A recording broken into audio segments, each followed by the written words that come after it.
You're listening to the Today's Conveyancer podcast, the leading source of information for residential property lawyers in England and Wales. Don't forget to subscribe and sign up to our free newsletter at todaysconveyancer.co.uk. You can also follow us on LinkedIn and Twitter.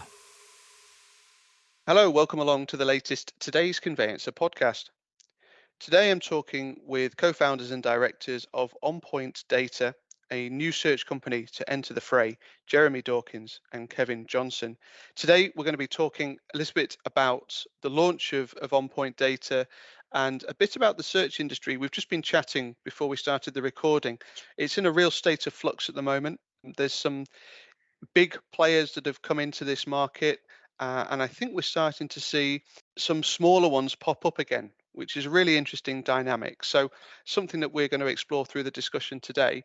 It's great to have you both on the podcast, and thanks very much indeed for joining. Thank you. Pleasure, David. I'll come to you first, Jeremy. Tell us a little bit about yourself, your background, and what you do now at OnPoint Data. As you probably know, obviously I've been in the search industry now for in excess of 20 years.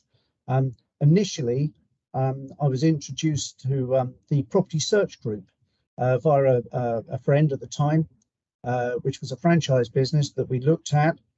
We liked the business model. We liked the owners of that particular company. So we acquired two of the franchises back in 2001. The company rapidly grew, and we ended up in 2018 having 5 of the PSG franchises covering a large section here of the south of England.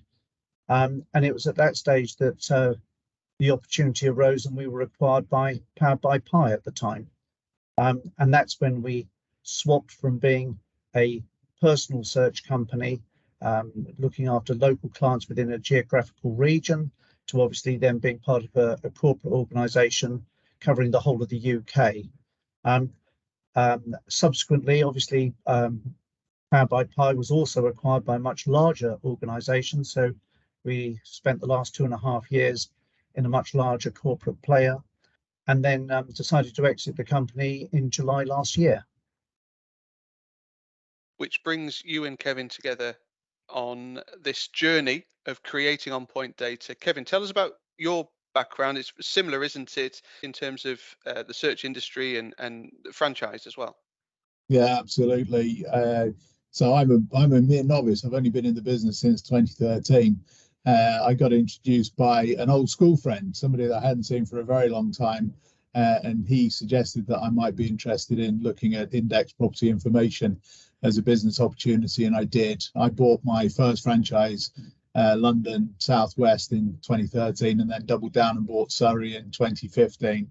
And yeah, absolutely, it was sort of, as a result of merger and acquisition, more acquisition, that I finished up in the same corporate organisation as Jeremy. We met, did a lot of work together, found that we shared many values and equally as many frustrations, and so took a look at the way that the industry and the market was going, and realised that there might be an opportunity to just break away from that corporate and form OnPoint Data with some very specific business goals in mind, principally around partnering with conveyancers, working in the industry, and trying to find a different way. We've all alluded to the fact that the search industry has consolidated significantly in the last few years. We're recording this in July. We've seen the sale of TM Group in the last few days. Do you think, and I suppose this is a loaded question on the basis that you guys have gone off and launched OnPoint Data, but do you think that consolidation has been good, bad for the industry, indifferent? I have a supermarket analogy, David. I mean, I think that, when you look at supermarkets, they are trying to provide something for everybody, and they want their customers within their own ecosystem, and they don't really want them going anywhere else. And that's not necessarily to the advantage of the customer. There's still some terrific artisan bakers and grocers and butchers out there providing, terrific products at market prices that make sense. So, the search industry is very similar. The very large corporates really want customers within their own ecosystem, and we're not sure that necessarily suits their requirements. And we'd like to bring back some choice. But moreover, what we really want to do is to make sure that customers are getting the service and the personal attention that they need. Conveyancing isn't easy. This industry isn't easy. It's complex. And quite often you need people with experience and knowledge to just add some value back and provide that support to the conveyancing solicitors particularly. And that's what we're here to do. That's the way in which we work. We don't have a call center. We don't have automated telephone answering. It's all about personal one-to-one interaction. I think where Kevin and myself really identify is we've seen both sides of the marketplace. So what we're really trying to offer is a business partnership, but more of a hybrid model. We appreciate and we fully utilize the best in technology, but actually a personalized service is important as well. I think most of us have become frustrated by the amount of times we make a phone call and we end up pressing 1, 2 or 3, 4, 5, and you never get through to the person. And at the end of it, just to be greeted with the message, either you get cut off or told to be referred back to the website. Our aim is that if a conveyancer needs to speak to somebody, they can speak to a highly trained member of staff who truly understands conveyancing. So they understand the problems, they can answer the questions. They're not going to have to seek advice in the first instance every time. So really, it is about using great technology, but also recognizing the importance of the personal touch. Perhaps you guys won't necessarily appreciate me saying this, but everybody's got a search platform. There's lots of technology. There's lots of really good technology out there at the moment, isn't there? Customer service is a good differentiator. But what else? How else can we differentiate what we do from other players in this market? Searches can be a bit of an afterthought when it comes to conveyancing, can't it? So how do we make them a more important part of the process? I think for us, it's actually having the relationship with the solicitors. Let's look at what's important to them. Their PI, which is going up each year, and compliance. And you said about technology, you're right. There's so many new bits of technology coming out there the whole time. But actually, a lot of the larger players are trying to just develop their own and won't engage with some of the smaller players out there, even though the technology is great. What we're looking to do is to partner with the firms who've got the latest innovations out there, still to provide our clients with a one-stop shop, so only one platform to go to, but to access these other great bits of tech that's out there at this moment in time. We have to be a little bit better. We have to understand what the nature of the business is going, what's important to the conveyancer, and try and make their lives just a little bit easier. Now, I know everybody says they're trying to make their lives easier, but actually what we try to do is make sure that, first of all, we get the products right first time. And I think this is important because we do stop the process. We do check things to make sure that the actual instruction is correct in the first place. It's then fully processed. Then it's quality checked before it goes back to a client. This means that when they do get to that report, there's no nasties that suddenly hit them at that moment in time. And certainly with partnering with other organizations, it certainly means that we've got clients now that really do have an end-to-end solution dealing with best in class. I've used this line a few times now with Jeremy, and I'm not sure whether he's fully on board with it yet or not. But I used to work for an organization that had a strap line, which was think of us as part of you. And for me, that really resonates well. We want to put ourselves right alongside our customer. We want them to think of us as part of their organization, as part of their back office. So actually, it doesn't matter what the platform looks like or what it delivers. As much as anything else, the first thing that we need to understand is, what does the customer want? What does the customer need? Let's ask those questions, and then let's design a product and service that fits their requirements. And it isn't one size fits all. Everything that we do is bespoke to the customer that we're working with. And I think that that's a big differentiator for us. We're not just asking all of our customers to do things one way. We ask them to work with us in a way that suits them. fundamentally, and you guys have been in and around the industry for a little while, the search industry hasn't changed massively. Yeah, the products innovate slightly, and we've got climate change is a big discussion point, Yeah. isn't it, at the moment? But what's the direction of travel for searches? They're a view of a point in time. And one of the biggest challenges, and we go back to hips, and one of the biggest challenges there was enabling a search to be relevant for a longer period of time. How do we get to that point so that searches are more useful over a longer period? You're always going to have a problem. You're spot on the money. It is a statement of a moment in time with virtually all searches looking at a property and looking backwards on what's actually happened to it. So there's a gamble. If you take a search today and you don't use that search for 3-4 months down the road, it's the what if. What if something has changed in that period of time? Now you can insure. There's lots of insurance type products on the marketplace, and that's fine if you wish to claim against an insurance policy. But most people, when they're actually buying a property, want to know they've got it right and it's correct, and they're not going to have that form of aggravation. You said, where's the search industry going? Search will certainly change. AI will play a much bigger part as we go forward. And as our name suggests, of on-point data, it is going to be more data-driven, and packets of data will be sent straight to conveyancers rather than the PDFs that they currently have tended to use to now.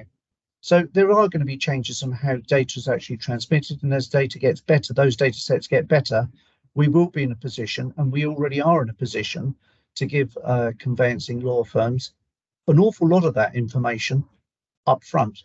It is available, before they've done anything at all. It is there already today.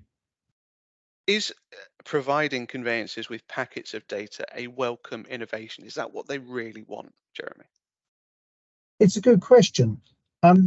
It's certainly where the industry's been pushing conveyancers to go.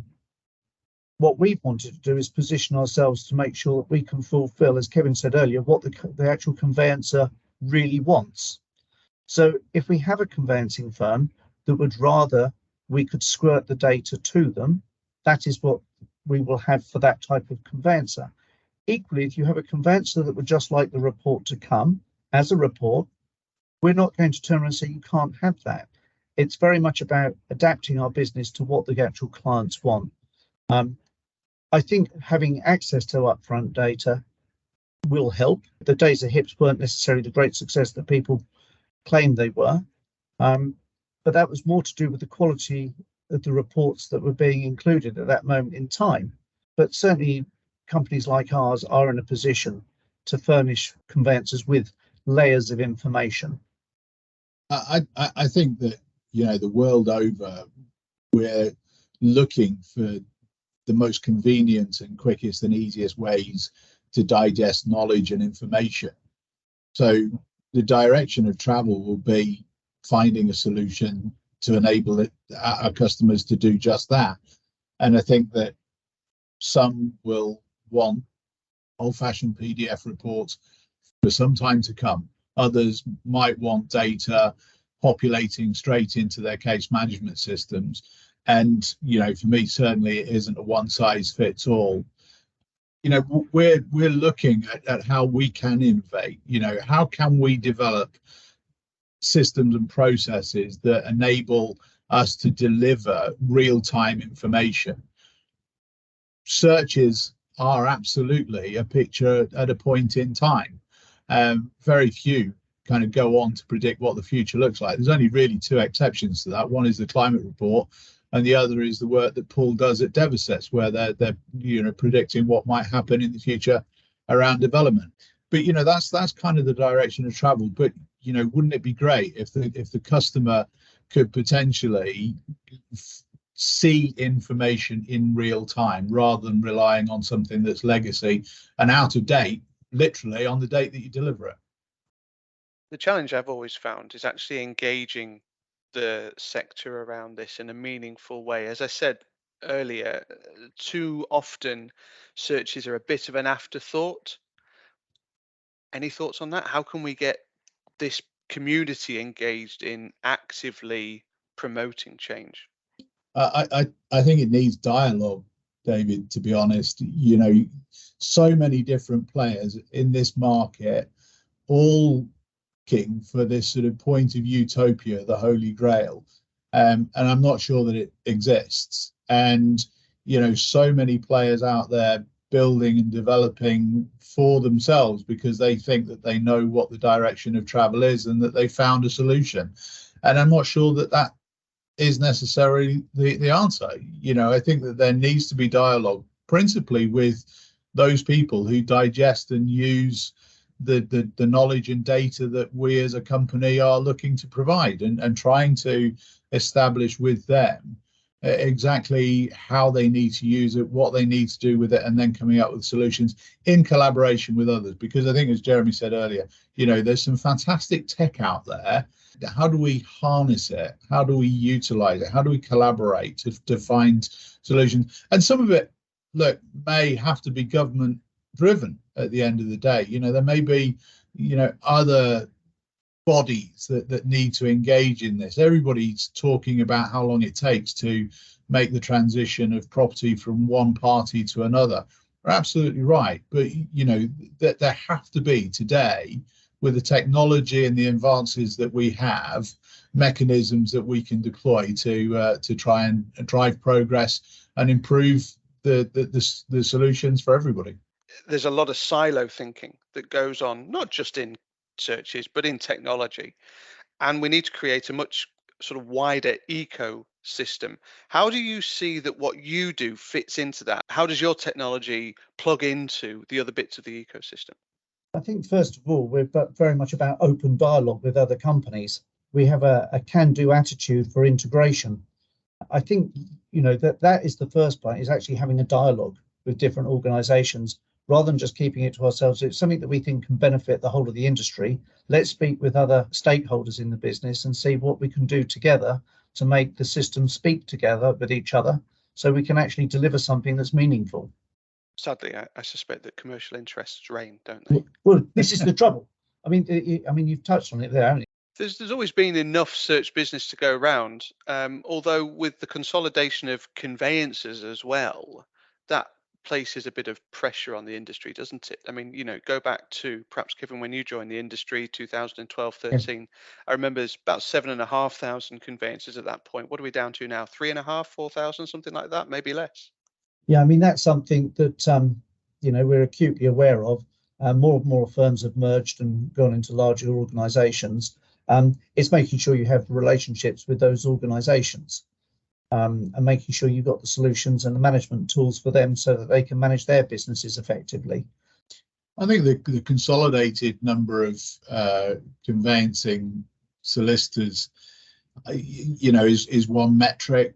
But, there's still a phenomenal number of properties that change hands year in, year out. And those conveyancing solicitors still need to have relationships with suppliers that they can rely on, trust, and that are going to provide them with best in class, best in service, and something that's competitive on price. And we think that we've got a model that will enable them to tick all of those boxes.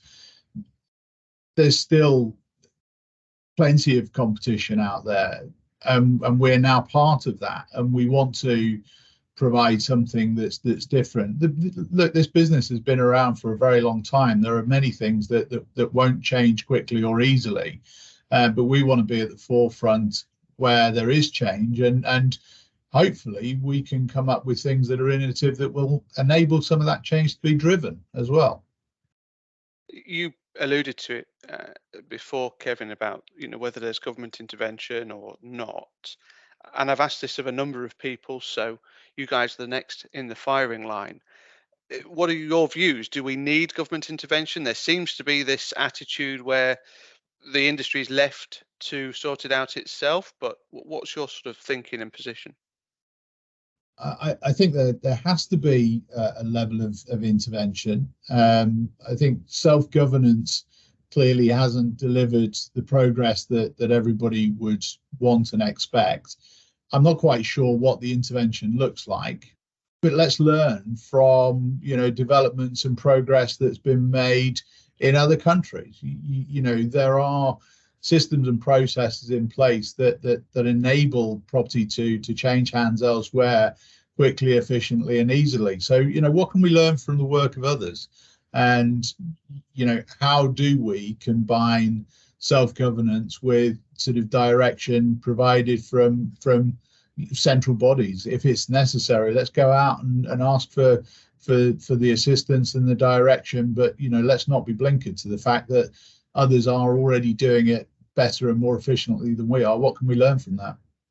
Yeah, I think Kevin's right. I mean, I went through the year of HIPS, and we know how that was introduced, how it was implemented, and how it was dissolved, and the impact it had on the housing market when it happened, the impact it had on businesses when it immediately when it was withdrawn.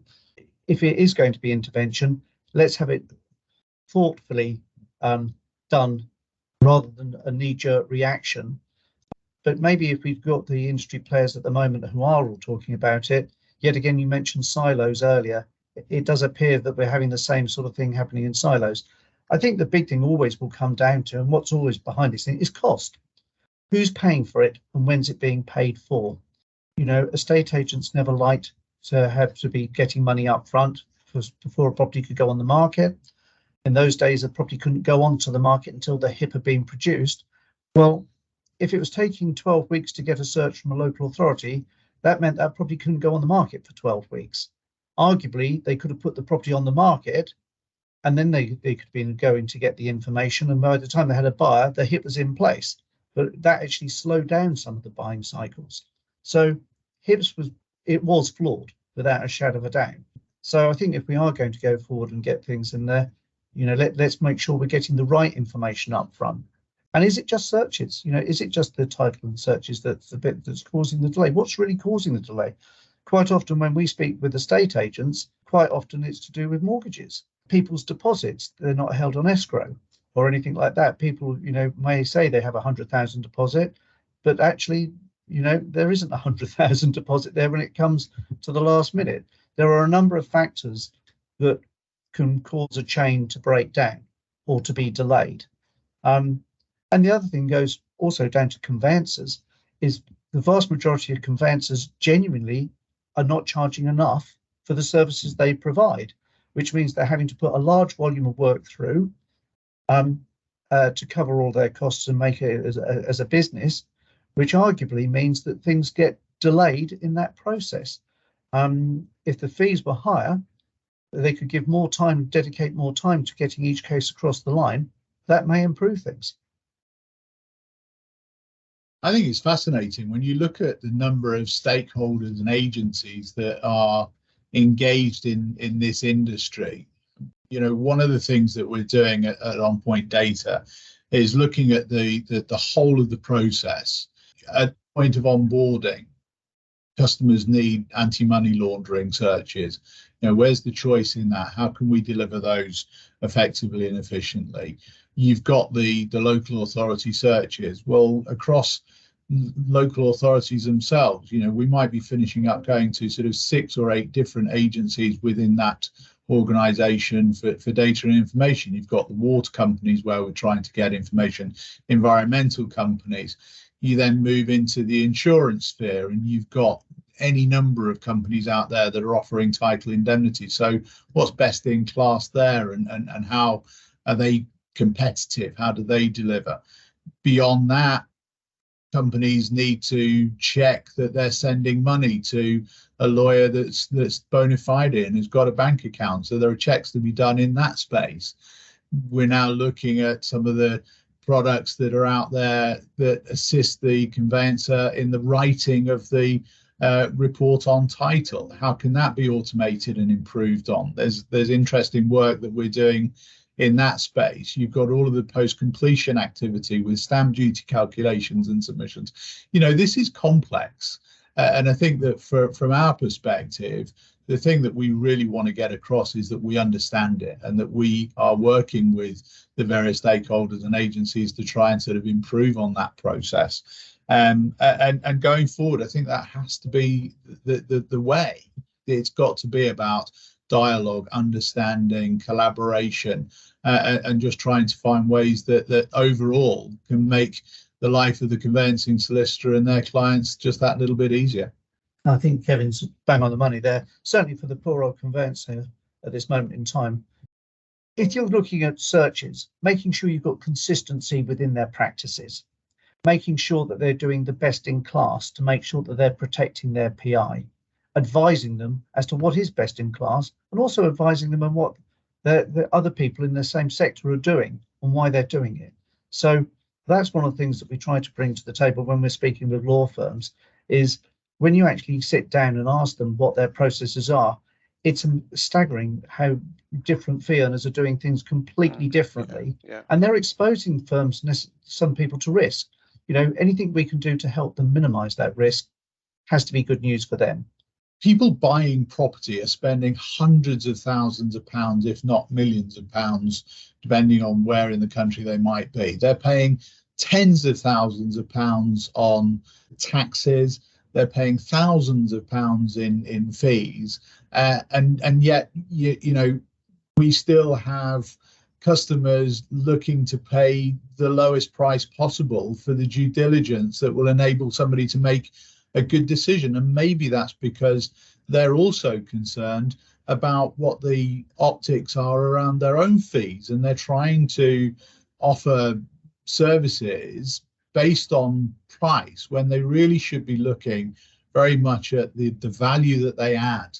These are professional people delivering really, really important services. They should be rewarded accordingly, and they should be putting out products and services at the right price to customers that work for the client and give them the best of what they require as part of the biggest purchase that they'll probably ever make in their lives. Because this is a podcast, you can't see me nodding along, but I'm afraid you guys are preaching to the converted in myself, because I completely agree, Kevin. We don't charge enough as a profession. We are not well enough remunerated. I think that from a recruitment point of view, you have people who have gone through university, or they've gone through Silex, or however they've come to the profession and have spent a lot of money to become conveyancers, who are not well remunerated either. And that's a knock-on effect of not being able to charge what they need to charge. So there's a whole host of things that are wrapped up in that, never mind all the other challenges that the industry faces. Yeah, look, David, we are where we are in the industry, but On Point Data is listening. We really want to understand what the conveyancer needs. We're responsive, we're personally engaged, and we're interested. We don't operate a call center. We don't operate with bots. It's one-to-one. It's people with people, and we think that's really important. On Point Data is independent. We determine our own product spectrum, our own prices. We're not driven by shareholders. This is about Jeremy and I trying to build a business for the best of what's out there and deliver to customers who we want to work with, who want to work with us, who like and appreciate what we do. And we're impartial. And just to reiterate, we simply want what's best for our customers. We appreciate that commercial lawyers have a different need to residential, which is why we have our own bespoke commercial concierge service. We've got all the team here is highly experienced in dealing with commercial matters as they are with residential. So, basically, whether you're one of the top 100 law firms or you're a much smaller law firm, we've got a solution and a team of people here that understand your business and would love to work with you. A great call to action to finish off. Thanks very much indeed to you, Kevin, and also to you, Jeremy, for joining the Today's Conveyancer podcast. It's a pleasure, David. Thanks for having us on board. Thanks, David. The Today's Conveyancer podcast is available on your preferred podcast provider. It's also available on todaysconveyancer.co.uk. Thank you to Jeremy and also to Kevin for joining. Thank you for listening, and we'll see you again soon. You're listening to the Today's Conveyancer podcast, the leading source of information for residential property lawyers in England and Wales. Don't forget to subscribe and sign up to our free newsletter at todaysconveyancer.co.uk. You can also follow us on LinkedIn and Twitter.